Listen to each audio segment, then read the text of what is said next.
Hello, my name is Joyce Rosenfeld. I'm reading a piece from my memoir, Lost and Found. This is called The Book of Life. The Book of Life. Oh, I say, I want to go with you. Please, please take me with you. And my mother tells my daddy to say okay, and I could go with him.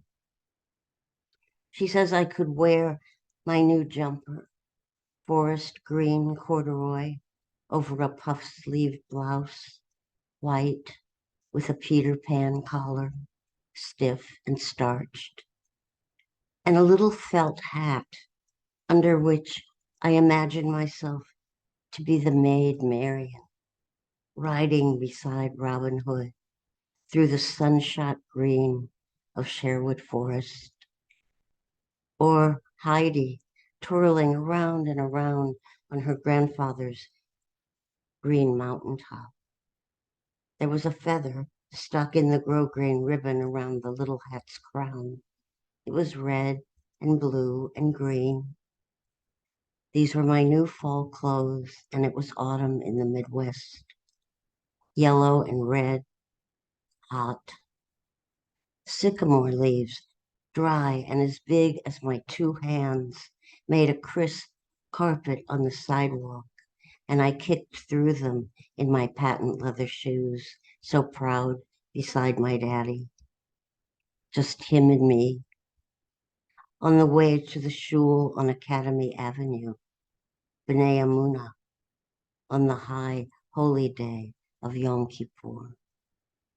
I was perhaps 7, 8 at the most, and my pride filled me to bursting. I was with my daddy. The narrow cement porch and the many steps leading to the shul are filled with Jews, like me, all in their New Year's finery. Hats, gloves, bags, fur stoles, glittering brooches, high-heeled shoes, fedora hats the color of baby animals, yarmulkes, silk ties, the heat, the heavy scent of so many perfumes. We gather with my daddy's family, my Baba and Zeta, my renegade Aunt Rose, and benign Uncle Carl, their children, Alan and Jean, smart, rash, confident, Ashkenazi dark, and poor, near-deaf Susie, who soon would be killed, run over by the truck she wouldn't be able to hear, their little sister, a year younger than me. Susie whispers, conspiratorial. Only take little breaths in there, she tells me. The breaths of the fasting Jews, she said, smells bad.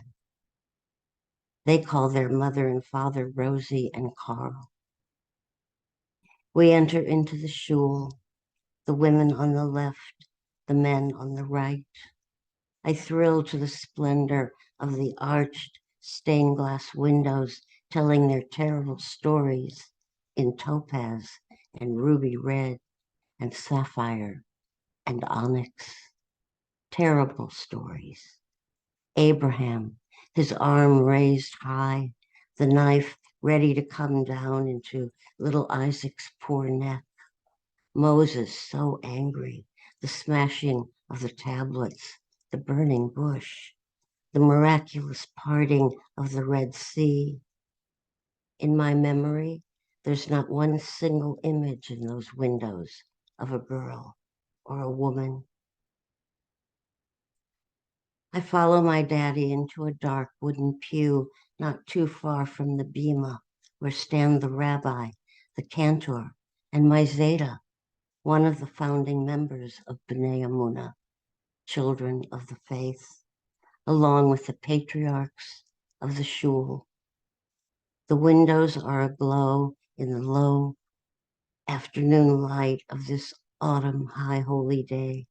when the names of the righteous are inscribed to live, God willing, for another year into the book of life. My daddy secures his yarmulke onto his wavy dark hair and opens the deep blue, almost purple velvet envelope that holds his tallis, heavy white silk, rows of narrow black stripes, and long, long strands of soft, silken fringe. He picks up a book of prayers. He gives one to me, opens it to the page, and the mysterious, beautiful black, dense black lines of Hebrew's calligraphy swim before my eyes. His finger moves along these lines from right to left, and the jumble and the mumble of Jewish men, only the men, davening, swaying side to side and forth, rocking back and forward, each to their own individual rhythm and pace, each at their own prayers, fills the heavy air, the mumble and the jumble. I stand close to my daddy. I finger the silk of his prayer shawl, the strands of long fringe. Low in my throat, I dare to hum to myself, staying close to the rhythm and pace of his prayers. When I take a breath, I smell the many perfumes, the faint odor of mothballs, and the used but once a year stale smell of my daddy's tallis, freed from its velvet home. When the cantor begins to sing, a shiver of beauty overcomes me.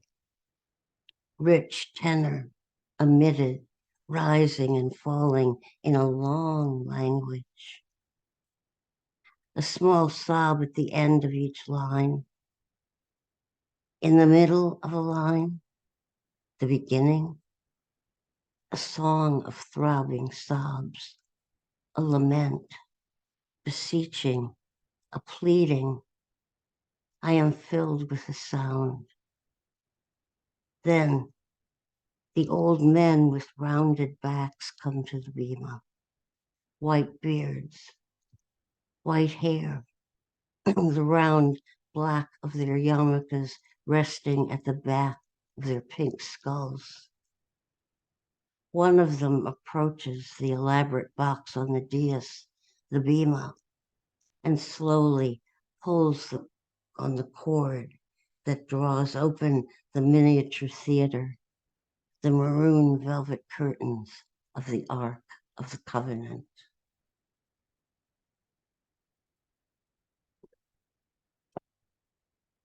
A little row of electric lights, glowing electric yellow light, the magnificence of the bulk of the Torah within. Their flare burnishes the gleaming and intricate silver ornaments on the cover of the Torah, the sacred scrolls. I am dazzled, dizzy from the heat now within the shul, the many perfumes, sweat, and yes, the breath, the bad breath of the fasting Jews, fasting on this day of atonement for our sins. The Torah is lifted from the theater of its ark. Its maroon velvet clothing is thickly embroidered with metallic golden threads, shining dully. The silver glitters like jewelry, and the old men carry it down from the bima to walk with it through the aisles of the shul. The mumbling and swaying quickens, and some of the men on the aisle kiss the bunches of their fingers and reach out to touch the velvet of the Torah's cloth. I sway with my daddy. I follow the forefinger of his beautiful hand, right to left, right to left. I feel swelling in my heart.